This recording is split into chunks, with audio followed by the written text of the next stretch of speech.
A fresh-faced officer threw a punch at a woman's face, then fell to his knees when he discovered her true identity. You know those nights when all you need is just a few minutes to yourself? That's exactly what Sarah Mitchell was hoping for. Just a moment to catch her breath. The clock had already struck past 1 a.m.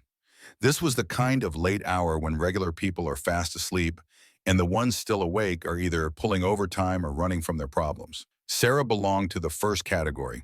She'd wrapped up a brutal 15-hour shift at headquarters and felt completely drained. She wasn't wearing her work clothes, just loose joggers, a worn-out sweatshirt, and a baseball cap sitting low on her head. No badge showing anywhere, no weapon at her side.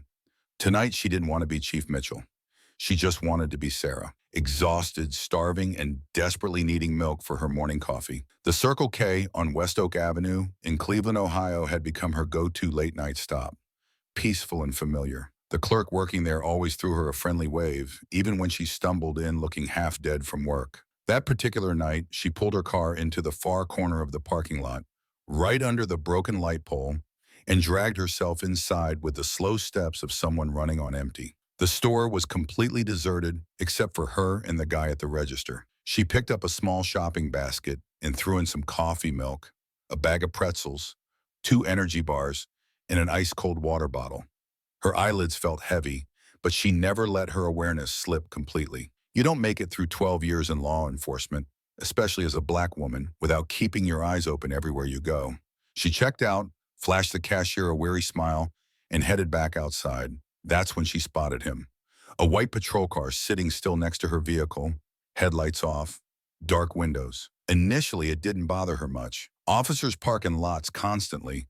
Could have been doing paperwork or taking a quick break. But then the car door swung open, and out came a young, baby-faced white officer in a spotless Cleveland PD uniform. He moved with that arrogant swagger, the kind that screams, "I'm the boss here," even when nobody appointed him king. Sarah's pulse didn't race. She wasn't afraid. She was just irritated. She dealt with this type of cop plenty of times. Overeager, jumping at nothing, desperate to prove they belonged. She opened her trunk and began putting away her purchases. Now she could hear his boots hitting the pavement, getting closer. "Hey," he shouted, his voice cutting through the quiet. "What's your business out here?" She turned around slowly, staying cool and collected. "Just picked up some groceries." The officer stared at her hard, his hand hovering near his equipment belt. "You from this neighborhood?" Sarah raised an eyebrow. "Does that really matter?" He ignored her question and moved closer, studying her like she was some puzzle he needed to solve. "You've been hanging around this lot for quite a while. We got calls about weird stuff happening around here." Sarah crossed her arms. "I've been here maybe 8 minutes tops. Just walked out of the store. Got any identification?" She didn't budge. "What for?" His voice got harder now, more demanding. "Because I'm asking for it." Sarah could see exactly where this was heading. He had no clue who she was, didn't recognize her at all. To him, she was just another black woman in a hoodie after midnight. And apparently that was reason enough for him to start flexing his authority. But this wasn't Sarah's first time having to choose between keeping quiet or speaking her mind. And tonight she was way too tired to just roll over. Sarah didn't rush to respond. She just stood her ground, arms still folded, staring Officer Williams straight in the face. Not trying to be difficult, but because she'd learned the painful lesson that when you're quiet and black, people think you're hiding something. But when you speak up, they label you troublesome. It was a tightrope she was sick of walking. The nameplate on his chest said R. Williams. She'd never seen him before, probably one of those types who thought he could build his reputation by being the guy who keeps the streets clean. Sarah had worked alongside dozens like him back when she was starting out. Straight from training, pumped up on excitement, short on real experience, and determined to prove themselves to everyone who didn't share their background. "I'm asking you one more time. Do you have ID?" Williams demanded, his voice getting sharper. Sarah let out a long breath and reached for her wallet. She didn't want things to get ugly, but she also wasn't going to let herself be treated like some street criminal. She pulled it out and handed it over. He barely looked at it before grabbing it roughly, flipping it open, and examining her license like he thought it was fake. "You live way out in Westlake?" he asked, eyebrows shooting up. "That's pretty far from here." "It's 15 minutes, she replied flatly. "I work nights. This place stays open late." He kept looking back and forth between the eye and her face, clearly not buying her story. "You sure you're not meeting somebody?" Maybe making some kind of transaction? Sarah stared at him in disbelief. A transaction? William shrugged his shoulders. People like to hang out here sometimes. We've been having problems. I'm just trying to do my job. No, she said firmly. You're doing way too much. That pushed him over the edge. You could tell by how his face tightened up, how he stepped closer, trying to make himself look bigger and more intimidating. Excuse me? You heard what I said, Sarah replied, keeping her voice steady. You walked up to me for no reason. You didn't even tell me who you were. And now you're making wild accusations. I explained why I'm here. You've got my eye. I don't owe you anything more than that. He let out a small laugh under his breath. Oh, so now you think you're some kind of attorney? No, I'm just somebody who understands her rights. Williams moved even closer. Now he was right in her personal space, close enough that she could smell the coffee on his breath. He looked her over from head to toe like he was hunting for something. Anything that would back up whatever he planned to do next. You hiding anything illegal in that car? Sarah stayed quiet.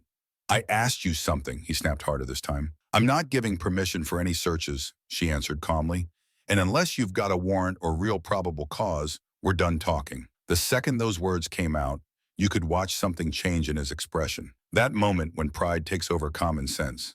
He grabbed her arm. Hey, Sarah yelled, jerking back automatically. Keep your hands to yourself. You want to play tough? Fine, let's do this, he said, reaching for his handcuffs. Sarah stepped backward. I haven't broken any laws. Get away from me. Williams grabbed her again, this time with more force. Sarah fought to pull away, but exhaustion had drained her strength, and she couldn't match a man running on pure ego and control. He slammed her against her car, hard enough that her shoulder crashed into the side mirror. The bang echoed through the empty lot. Sarah cried out in pain. Her shopping bag crashed to the pavement. Coffee milk splattered across the asphalt, and pretzels went flying everywhere. Stop fighting me, William shouted. I'm not fighting. You're attacking me. Then came the hit, straight to the side of her face, fast, vicious, and completely uncalled for. She dropped down on one knee, struggling to breathe. A car driving by slammed on its brakes across the street. The driver just stared, not sure whether to get involved or keep moving. A woman getting ice from the machine ducked around the corner, cell phone out, already recording everything. Sarah coughed hard. Everything was spinning around her. William stood above her, breathing heavily, hands still hovering near his belt like he expected her to swing back. She didn't move.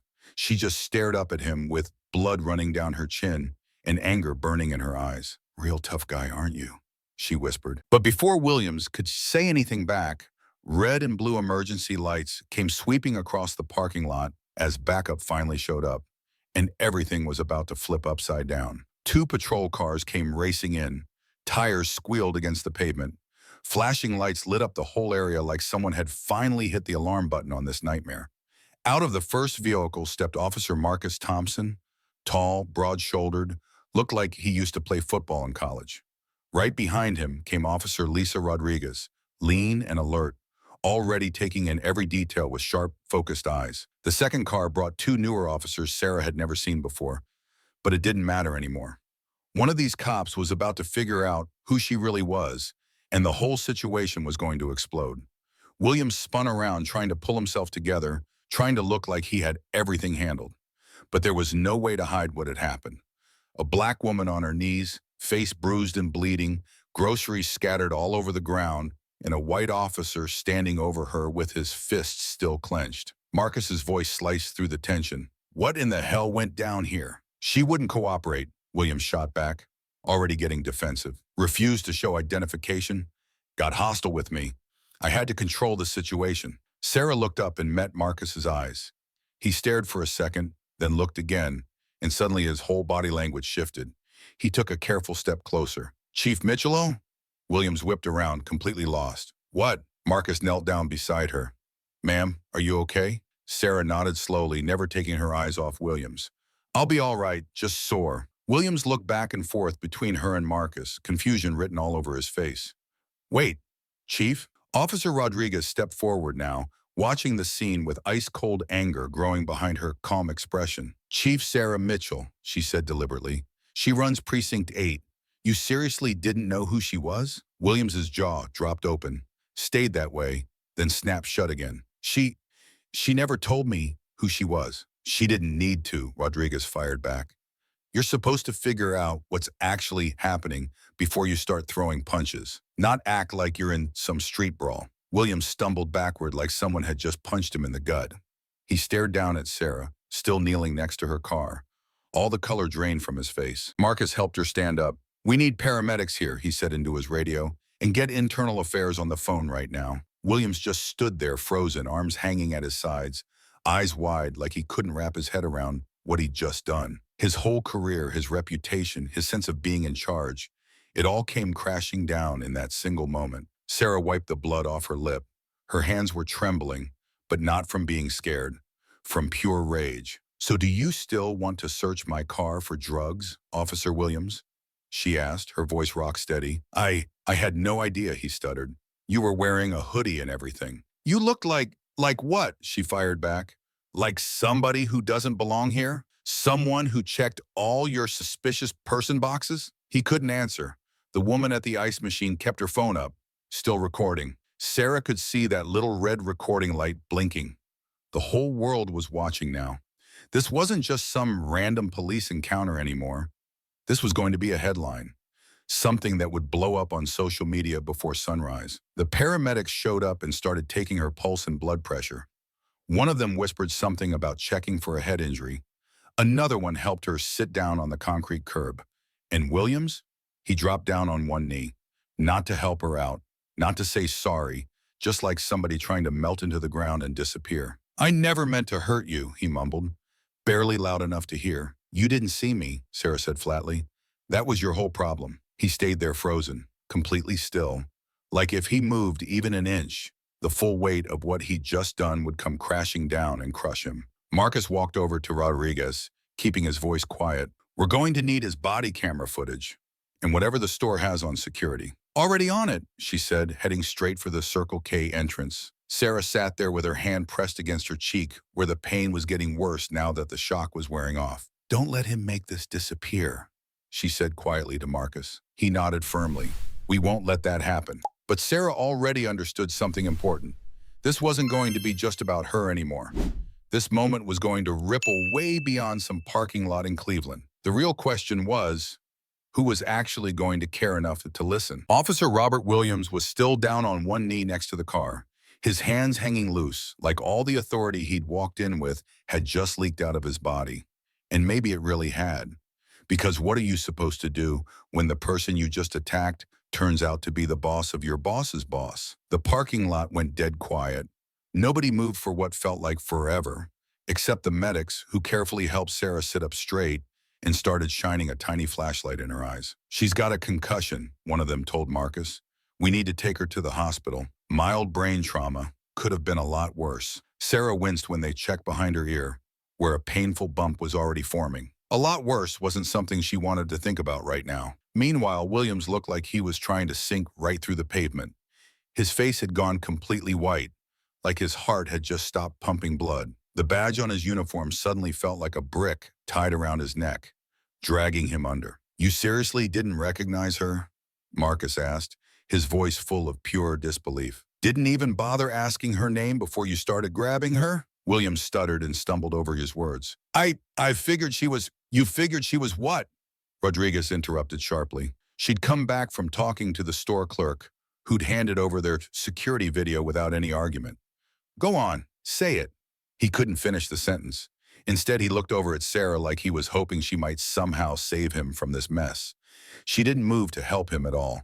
She just stared at the man who'd used his badge like a weapon and waited to see if he had enough guts left to admit what he'd really done. "I thought she might be a suspect," Williams finally whispered, his voice tiny. "I didn't know who she was." "That's exactly the point," Sarah said, her voice calm but sharp as a knife. "You didn't know, but you decided anyway. You didn't stop for 1 second to think I might be a doctor, a teacher, a social worker, anything else. You saw a sweatshirt and dark skin and jumped to conclusions." Williams's mouth opened and closed like a fish, but nothing came out. What could he possibly say?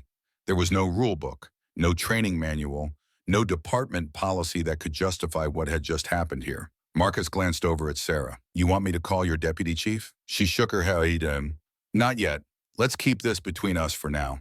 Internal affairs can get involved and after I get looked at by the doctors." Officer Rodriguez stepped closer, speaking softly. You sure you want to hold off on filing the official complaint? Sarah nodded. Yeah, let him think about what he did for a while. She turned back toward William. You put me on the ground, Officer Williams, she said, because you didn't see a person. You saw something you thought you needed to control, something that scared you. I screwed up, he whispered, still staring down at his feet. You did more than screw up, she replied. You made a choice, one that could have gotten me seriously hurt or killed. And if I didn't have this badge, if nobody had been recording, what do you think would have happened next? Nobody answered because they all knew exactly what would have happened.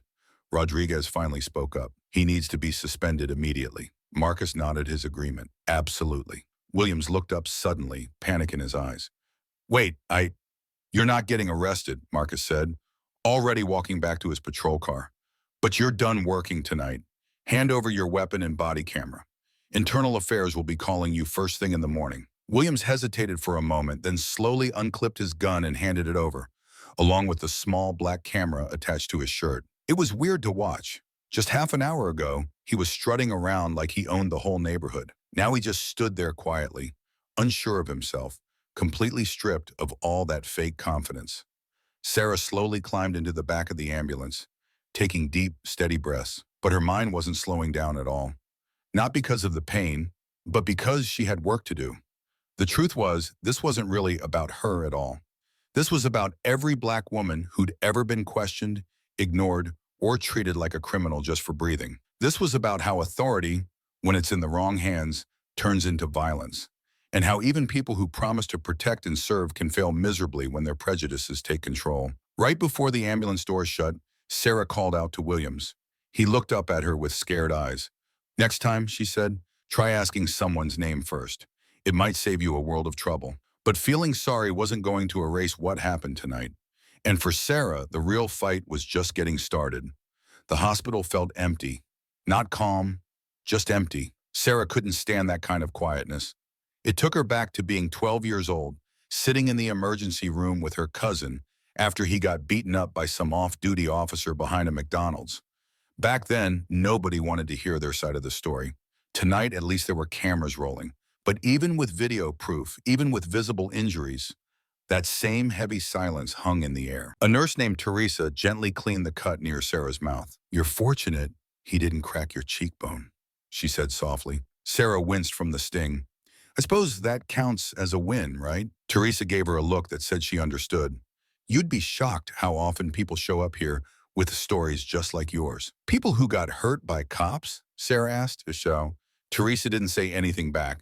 She just pressed the bandage down a little firmer. Around 3:15 in the morning, the door opened and Deputy Chief Anthony Brooks walked in. A tough, seasoned black man who'd been Sarah's mentor since she first joined the force. He didn't say anything at first, just stood there with his arms crossed, studying her bruises with his jaw clenched tight. I just watched the video, he said finally. Dear God, Sarah. Sarah pushed herself up in the hospital bed, wiping some dried blood off her chin with her sweatshirt sleeve. Did they get the sound too? Every single word, he nodded, which means we need to move quickly, before they start doing damage control. Anthony pulled a chair up next to her bed with a heavy sigh. Internal Affairs is already involved. The department head's office put out some statement about a thorough investigation and their commitment to justice. You know how these things go. She stared at him hard. I don't want their usual song and dance. I want real change. You think I don't want that too? He asked. But you know how slowly this system moves. We can't control how the department's going to spin this story. And you're not just another victim here. You're a chief. They're going to try to use that against you somehow. Sarah's eyes flashed with anger. Let them try. Maybe it'll make the next Williams think twice before putting his hands on somebody who looks like me. Anthony let out another long breath. Are you absolutely sure you want to file criminal charges? She didn't answer right away. She looked out the window at the city sleeping under streetlights and broken promises. I don't want revenge, she said finally, but I do want him held responsible. That man thought he had the right to decide who deserved respect. And if he could do that to me, someone with authority, what's he doing to people who don't have any power at all? Anthony nodded slowly. All right then, we do this the right way. The paperwork's already being processed, the body camera footage is locked down, and you're taking the next few days off. That's standard procedure after an assault. Sarah let out a bitter laugh. Not like I'll actually be resting. You better rest, he said, pointing his finger at her. And not just your body, your mind too. This isn't just going to become a news story. This is real trauma you're dealing with. She caught her reflection in the window. Swollen lip, black eye, injuries she'd seen on countless victims over the years. I'm no stranger to trauma, she said quietly. Yeah, Anthony replied. That's exactly the problem. She didn't argue with him. A few hours later, they discharged her from the hospital. The cold morning air hit her face like a slap, damp and chilly with rain starting to fall. Anthony offered to drive her home, but she turned him down. She needed to walk and think. As she pushed through the hospital's front doors, a young reporter from the local TV station spotted her. Microphone ready, camera rolling. Chief Mitchell, the woman shouted out. Can you give us a statement about what happened tonight? Sarah stopped walking. She thought about how exhausted she felt, how much easier it would be to just keep walking and say nothing. But she couldn't do that. She turned toward the camera and looked directly into the lens. I've got one thing to tell you, she said, her voice clear and strong. No badge, no rank, no amount of experience will ever protect you from someone who's already made up their mind that you're guilty. What happened tonight wasn't really about me. It was about what happens when prejudice runs wild. This is about all the people who don't have video cameras, who don't wear uniforms, who never get believed when they speak up. We can't fix problems we refuse to look at. So now we're going to hook at it. But speaking up was just the first step. Sarah knew there would be pushback, political games, and plenty of anger coming her way. But she also knew that staying quiet was no longer a choice. Not for her, and not for everyone who would be watching. By sunrise, the video had spread everywhere. Instagram, TikTok, the morning news, podcast discussions, group texts. It didn't matter where people saw it first. Everyone had watched Officer Robert Williams punch a black woman in a parking lot, treat her like she was a nothing, and then fall to his knees when he found out who she really was. Some people felt outraged. Others weren't surprised at all. For some, it proved what they'd always known. For others, it was something they refused to believe. But one thing was certain, it couldn't be swept under the rug anymore. Cleveland's mayor put out a carefully worded statement about being deeply troubled and promising better training. The police department announced that Williams had been suspended without pay while they investigated. Sarah's name was trending all over social media for hours. Chief Mitchell, the woman who refused to back down. But back home in her kitchen, Sarah sat by herself, still wearing that same sweatshirt, staring at a bowl of cereal that had turned to mush. Her phone wouldn't stop buzzing. Friends, reporters, activists, complete strangers. Some messages showed support. Others blamed her for setting Williams up, for acting like a victim. She'd known those comments would come. She just wasn't ready for how much they'd hurt. That evening, Anthony called her back. We need to have a meeting, he said. She met him at the department's community center, somewhere neutral. The room was packed with residents, activists, church leaders, and a handful of officers who had the guts to show up. News cameras filled the back row. Williams wasn't there. Sarah took her seat up front, tense but holding her head high. One of the community organizers, a woman named Patricia Johnson, spoke first. Chief Mitchell, we appreciate you being here tonight. That means something. But now we need more than just talk. What's actually going to change? Sarah took the microphone. I can't promise everything will be different tomorrow, she said, but I can promise you'll see what's happening. And there will be real consequences. Officer Williams didn't just break the rules. He was dangerous. He didn't just ignore a procedure. He forgot we're all human. Someone started clapping. Others nodded quietly. Sarah kept going. This department is getting a complete review. Every single use of force report from the past 3 years will be examined. And starting next month, we're creating a community oversight board that actually has power to make changes. That got people's attention. Is that really going to be enough? Someone yelled from the crowd. Sarah shook her head. No, it's not going to be enough, but it's where we start. And starting beats staying silent. After the meeting ended, people stuck around. Some wanted to shake her hand. Others still didn't trust her. She got that. Later that night, her phone rang again. This time, it was a number she didn't know. She almost let it go to voicemail. But something made her answer. Chief Mitchell? It was Williams. His voice sounded tiny, like someone trying to say sorry without really knowing how. She didn't respond right away. I'm not calling to make up excuses, he said. I got suspended. They're saying I might get fired completely. She waited for him to continue. I just wanted to tell you I'm sorry, he said, not just because of your rank, but because I never bothered to ask who you were. I didn't really see you as a person.